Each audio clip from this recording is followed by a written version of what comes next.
ये वो रंग था जो रंग 800 साल से लोगों पे चढ़ा हुआ है। जनरेशन वाइज जो है वो मुंतकिल होता जा रहा है। आज भी हमको आज यकीन है कि सुबह कयामत तक जो है वो गरीब नवाज का फैज जारी रहेगा और इस मुल्क में भी जारी रहेगा, जिससे ये मुल्क जो है वो हर किस्म की शरपसंदी से महफूज रहेगा। हम तो मुल्क की सलामती के लिए भी गरीब नवाज के तवस्सुल से दुआ फरमाते हैं कि मौला हमारे मुल्क को सलामत रखे, ये चीन का खतरा हो, ये पाकिस्तान का खतरा हो, ये फला खतरा इस मुल्क से भी, और हम लोग को भी मुल्क का वफादार रखे। इससे जो वफादारी आपने हमारे दिलों में कूट के भरी है इस मुल्क के लिए, वो इस मुल्क की सरजमीन से हम वफादार रहे और इस मुल्क की तरक्की के अंदर जो है वो हम हिस्सा लें।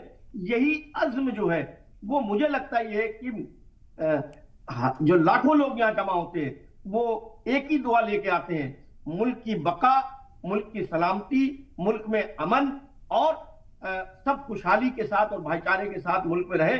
ये जो जहनी इंतशार है, जो जहनों में एक कैफियत है डर की, खौफ की, खतरे की, ये जो है वो इससे बरी हो जाए और मोहब्बत की फिजा जो जो जो जो मोहब्बत के चिराग गरीब नवाज ने जलाए वही चिराग जले और सब हिंदू मुस्लिम सिख ईसाई जैसे एक साथ इस मुल्क की तरक्की में एक साथ कांधे से कांधा मिला के चलते थे। और इस मुल्क की आजादी में सबने मिल के कुर्बानी दी। बिल्कुल, देखिए इसी वजह से खास इंतजाम यहाँ पर किए जाते हैं ताकि जो भी ज़ायरीन यहाँ पर पहुंचे उन्हें किसी तरह की कोई परेशानी ना हो। आप बने रहिए सैयद अशरफ साहब हमारे साथ। हमारे नुमाइंदे रईस भी इस वक्त जुड़ चुके हैं, उनके पास चलते हैं। रईस, फिलहाल क्या कुछ इंतजाम वहां पर किए जा रहे हैं? थोड़ी देर में पीएम मोदी का पैगाम भी पढ़ा जाएगा, किरण रिजिजू ये पैगाम पढ़ेंगे, क्या अपडेट मिल पा रही है वहां से?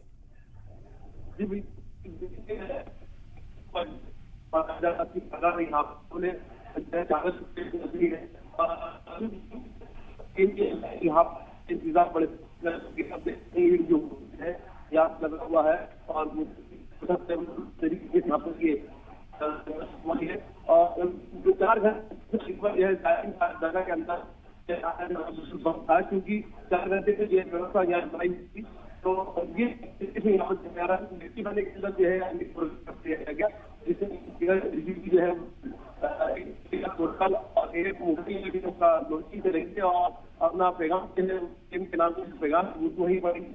तो इसको लेकर जो है रोटी खाने के अंदर जगह कमेटी और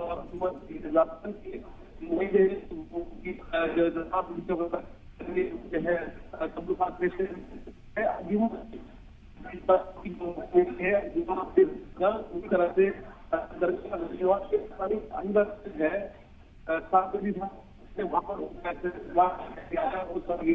जी जी बिल्कुल। रईस, आपसे थोड़ी ही देर में देखिए चादर पोशी की जाएगी यहाँ पर। मैं आऊंगी फिर आपके पास। सैयद अशरफ साहब बने हुए हमारे साथ। अशरफ साहब, आपसे ये भी जानना चाहेंगे कि जब चादर पोशी की जाती है तो क्या कुछ रस्में होती हैं, कितना अकीदा लोगों का रहता है यहाँ पर उस वक्त पर, और क्या पूरा प्रोसेस रहता है इसका, किस तरह से रस्मों को अदा किया जाता है चादर पोशी के दौरान?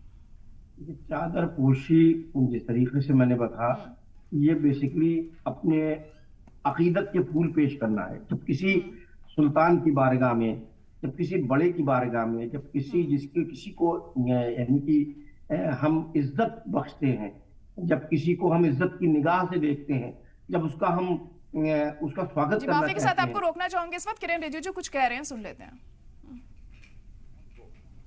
और गरीब नवाज के वहाँ तो चाहे हिंदू हो, मुसलमान हो, बौद्ध हो, ईसाई हो। जी, आप अपनी बात पूरी कर सकते हैं सैयद अशरफ साहब। जो अपनी चादर के जरिए ये जब यानी कि अपनी खिराज अकीदत पेश करने के लोगों के अलग अलग तरीके हैं। कोई चादर को लेके जाता है, कोई फूल को लेके जाता है, कोई संदल को लेके जाता है, कोई इत्र को लेके जाता है, और किसी के पास नहीं होता तो रोकना चाहूंगी माफी के साथ आपको। किरण रिजिजू पीएम मोदी का संदेश सुना रहे हैं, आपको सीधे लिए चलते हैं।